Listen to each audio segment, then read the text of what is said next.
오늘은 머리가 묽어지기 위해서 어떻게 해야 되는지 그걸 제가 다 알려드리도록 할게요. 이것만 따라 하시면 됩니다. 사실 만 해도요 모발이 굵어져요. 진짜요? 얘는 이제 모발이 가늘다? 이제 무조건 해야 되는 거죠. 가 줄어들면 머리카락부터 가늘어지기 시작해요. 특히나 머리 건강에는 원장님, 네. 저 너무 고민이 있는데 뭔데요? 친구들이 왜 이렇게 요즘 머리 빠지는 거 아니냐고, 머리가 좀 가늘어진 것 같다고. 그래서 좀 거울을 봤더니만 진짜 가늘어진 것 같아요. 아, 그러셨구나. 실제로 정말 많은 분들이 머리가 가늘어져서 고민하시는 분들이 굉장히 많아요. 그래서 오늘은 머리가 왜 가늘어졌는지, 그리고 굵어지기 위해서 어떻게 해야 되는지 그걸 제가 다 알려드리도록 할게요. 이것만 따라 하시면 됩니다. 한번 가보실까요?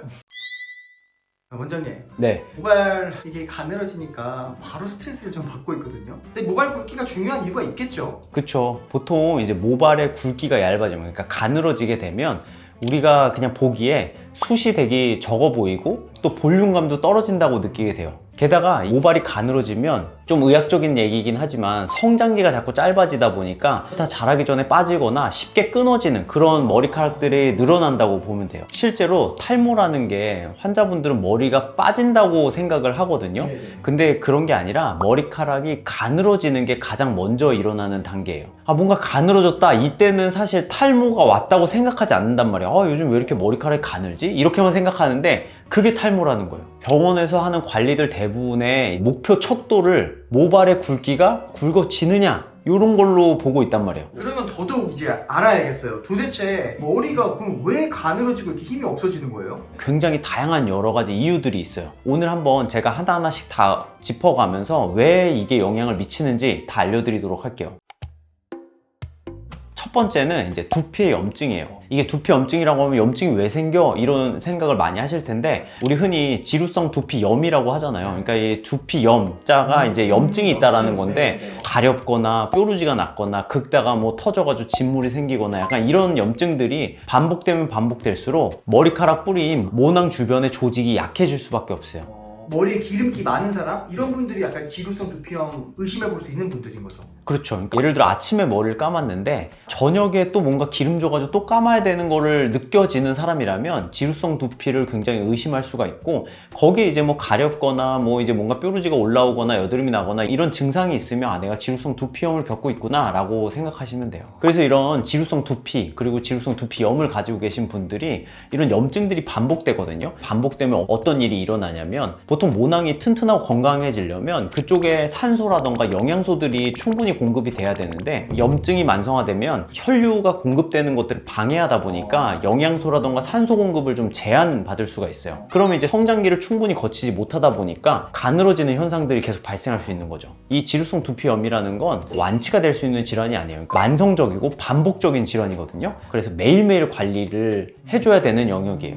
다음은 이제 대표적인 이제 유전성 탈모의 원인이 DHT라는 남성 호르몬의 변환된 유도체를 말하는 거거든요. 얘 자체가 모낭을 직접적으로 공격해가지고 자꾸 위축시키고 결국에는 가늘게 하다가 빠지게 만들 수 있단 말이에요. 그래서 유전적으로 이 DHT라는 호르몬이 많이 생기는 사람들은 이걸 조절을 해줘야 되는 거예요. 유전적으로. 그쵸, 타고난 거죠. 그렇기 때문에 얘는 약을 먹어서 조절을 해줘야 되는 거예요. 요즘에는 20대 탈모가 진짜 많아서요, 보통 10대 때부터 진행돼서 20대 중반만 돼도 되게 휑한 사람들이 많이 있어요. 그러니까 우리 식단이 서구화가 됨에 따라서 2차 성장, 이제 막 신체적인 발달이 굉장히 조기에 일어나고 있거든요. 탈모도 굉장히 조기에 일어나가지고 만약에 이런 DHT가 유전적으로 많이 생기는 그런 사람들이라면 조기에 뭔가 이런 약물을 통해서 조절을 해줄 필요가 있는 거예요.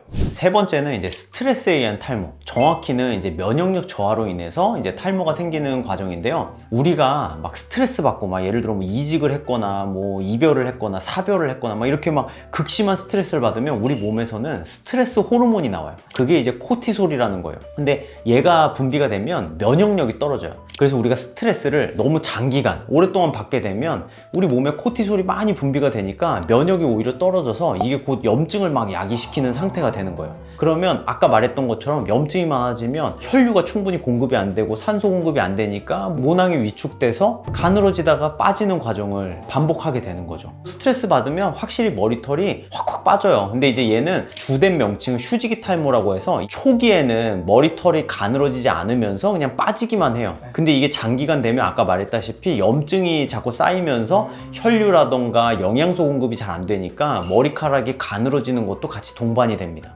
그래서 여러분 이거 들으면 또 스트레스 또 뻔한 소리 하네 이런 얘기를 하실 수가 있는데 그 뻔한 걸 무시하다 보면 결국에는 머리카락을 잃을 수 있으니까 스트레스 관리가 중요하다는 거 좀 알고 계시면 좋을 것 같아요. 그 다음에는 다이어트에 의한 탈모가 있을 수 있어요. 처음에 다이어트를 하잖아요. 그러면 머리카락이 극심하게 빠져요. 그거는 왜 그러냐면 영양소가 부족하잖아요. 칼로리 공급이 제한이 되면 여러분 한번 생각을 해보세요. 우리 몸의 입장에서 머리카락과 뇌와 심장 뭐가 중요한 것 같으세요? 뇌나 심장이 훨씬 중요할 것 같아요. 그렇죠. 왜냐면 머리카락 없다고 해서 우리가 뭐 보온이 중요한 것도 아니고 그러니까 사실 몸도 그걸 알고 있다 보니까 영양분 섭취가 줄어들면 머리카락부터 가늘어지기 시작해요. 쉽게 설명드리면 우리 몸이 이제 모낭을 만들고 머리카락을 만들어내야 되잖아요. 근데 그 자재를 공급을 못 받으니까 얘네들이 자꾸 이제 줄어들고 위축되고 이제 얇아지고 그러다가 결국 빠지고 이런다고 생각하시면 될 것 같아요. 다음은 이제 위장 질환에 의한 탈모인데요. 위장 질환이 와도 탈모가 생길 수 있어요? 되게 생소할 수 있는데 위장관계에서 어떤 역할을 하냐면 영양분을 흡수하잖아요.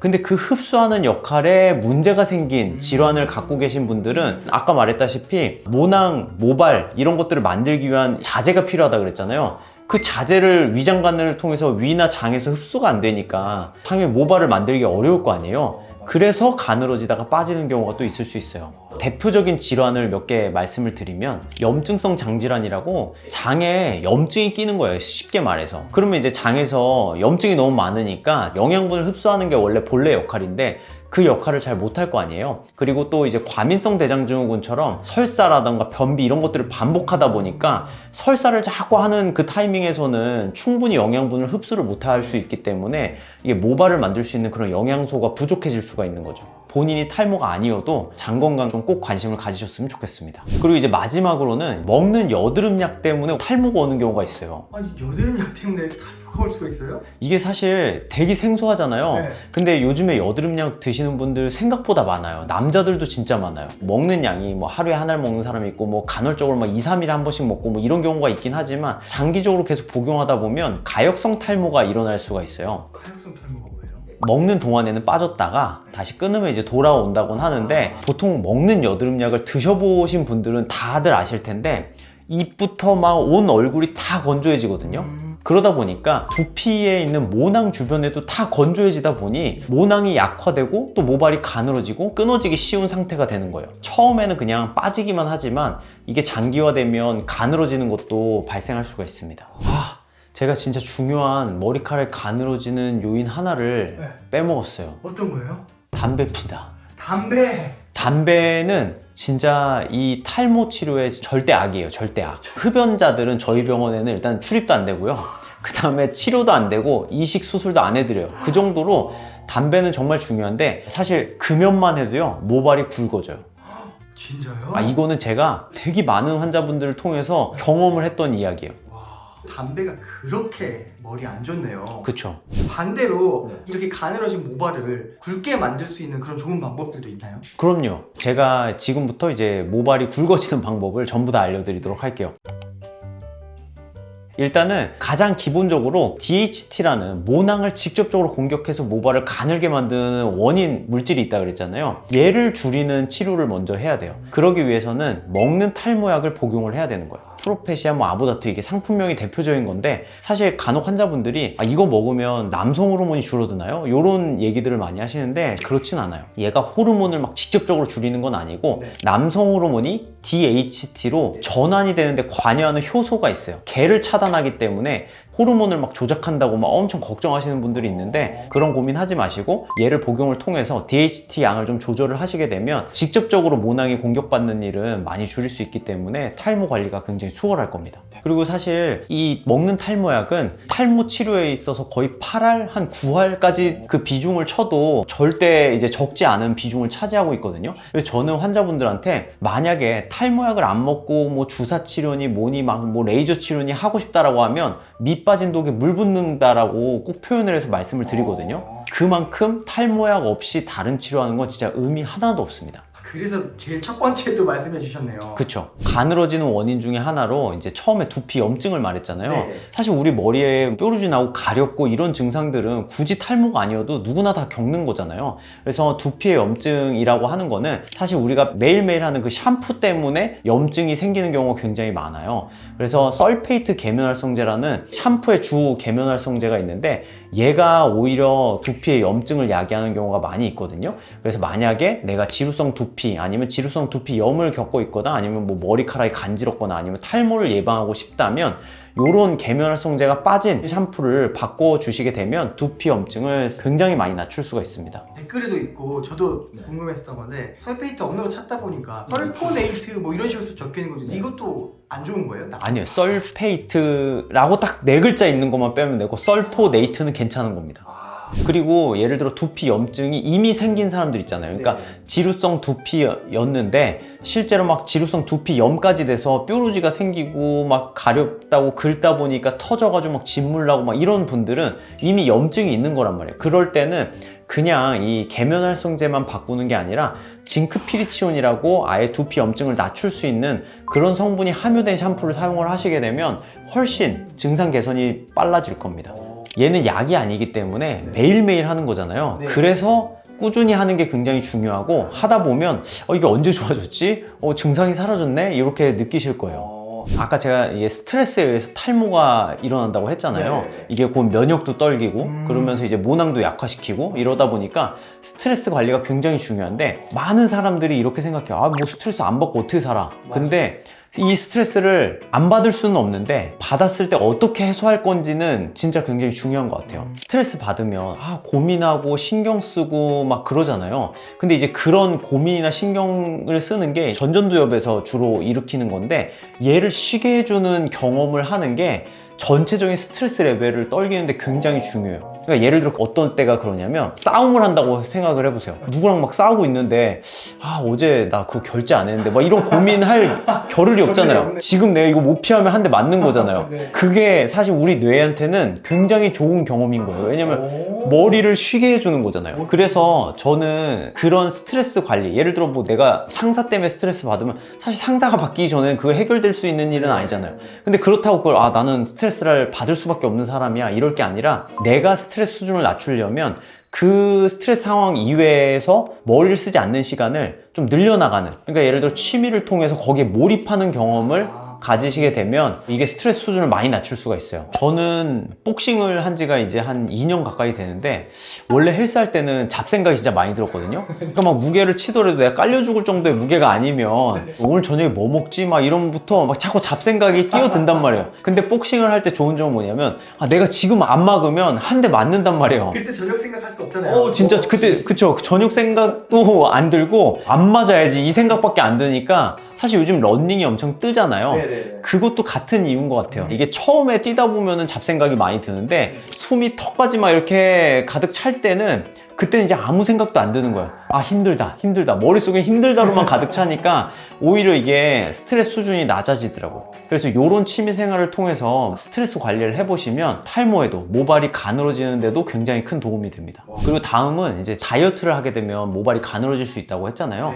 그래서 적절한 영양 섭취가 굉장히 중요한데 요즘에 막 1일 1식 아니면은 뭐 고기만 주로 섭취하는 약간 요런 다이어트가 있잖아요. 그러니까 그런 분들은 굉장히 좀 조심하셔야 될 게 주요 영양분들이 결핍될 수가 있어요. 특히나 머리 건강에는 대표적인 영양소는 철분, 비타민 D, 비오틴, 아연입니다. 요 네 가지가 결핍되면 모발을 굵게 하는 데 있어서 굉장히 치명적인 영향이 있기 때문에 이 네 가지는 꼭 잘 섭취해 주시면 좋을 것 같아요. 이거 외에도 뭐 단백질이라던가 갖가지 이제 영양소들이 있을 텐데 이런 것들을 섭취해 주는 게 굉장히 중요해요. 그래서 저는 이건 사실 하버드의 영양 피라미드라고 구글에 치면 이 피라미드가 하나 나오거든요. 그 옆에 현대인이라면 종합 비타민과 비타민 D를 섭취하라고 하고 있어요. 만약에 내가 영양제 뭘 먹어야 될지 모르겠다면 종합 비타민 하나랑 비타민 D 2000 IU 이상을 잘 섭취를 하시면 제가 아까 말한 뭐 철분, 아연, 뭐 비오틴, 비타민 D 다 섭취할 수 있는 거니까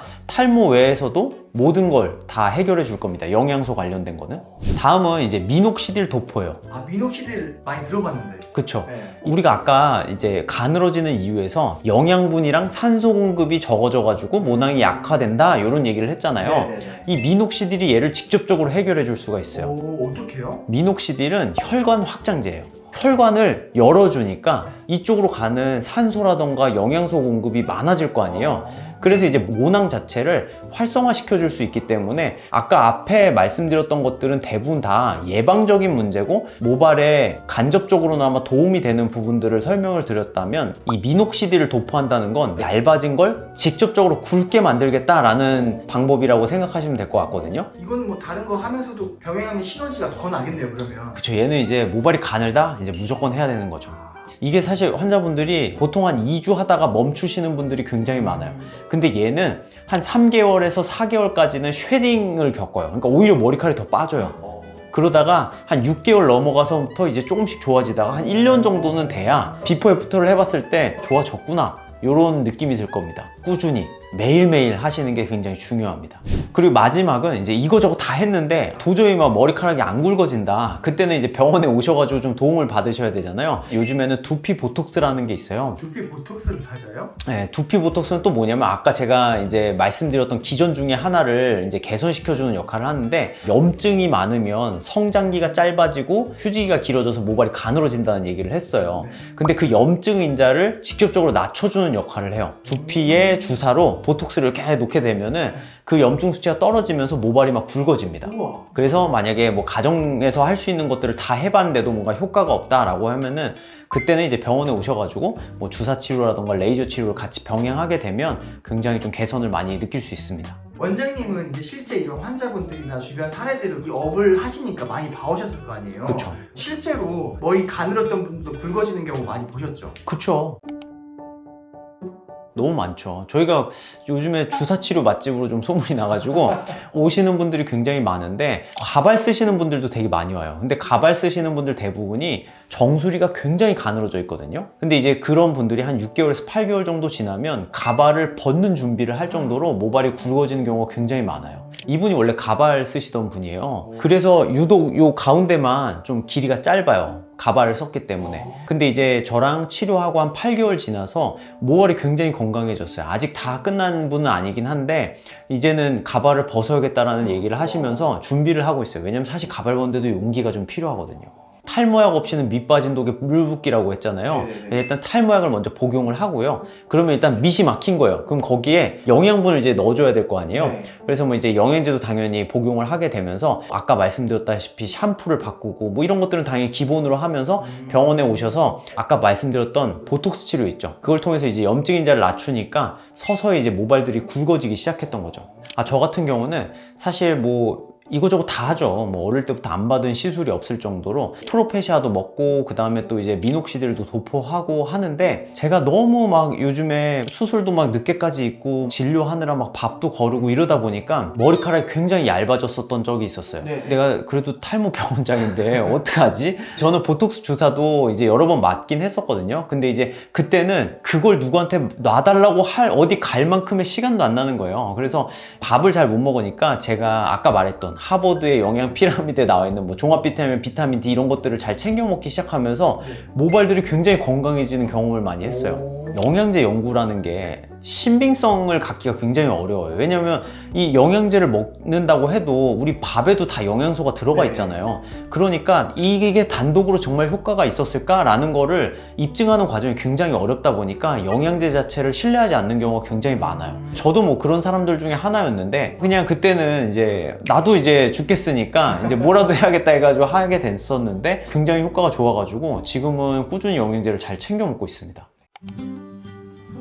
머리가 가늘어지고 힘이 없다면 가장 중요한 거는 왜 머리가 가늘어졌을까를 아는 게 굉장히 중요해요. 많은 이제 원인들에 대해서 말씀을 드렸는데 나는 어디에 해당이 되는가, 뭐 내가 두피염증이 있진 않은지, 다이어트를 하진 않았는지, 흡연을 하진 않았는지, 여드름약을 먹고 있진 않은지, 뭐 이런 것들을 종합적으로 검토를 해서 일단은 내가 실생활 속에서 제거할 수 있는 거, 나쁜 습관을 제거하는 게 사실 좋아지는 첫걸음이거든요. 그래서 일단 그런 것부터 제거를 좀 해보시고요. 그래도 안 된다 그럼 일단 탈모약도 먹어보고 미동실도 발라보고, 그래도 안 되면 병원에 와서 보톡스 주사도 맞아보고, 이런 과정을 하는 게 우리의 모발을 더 굵고 풍성하게 만드는 거니까 이 과정들을 너무 간과하지 마시고, 머리카락이 가늘어졌다 라고 하면은 이런 것부터 좀 수정을 해보셔가지고 더 풍성하고 건강한 모발을 얻으시면 좋겠습니다. 오늘 영상이 가늘어진 모발을 조금이나마 굵게 하는데 좀 도움이 됐으면 하고요. 영상이 도움이 되셨다면 구독과 좋아요, 알림 설정까지 부탁드리겠습니다. 그럼 저는 다음에 더 풍성한 이야기로 찾아뵙도록 하겠습니다. 감사합니다.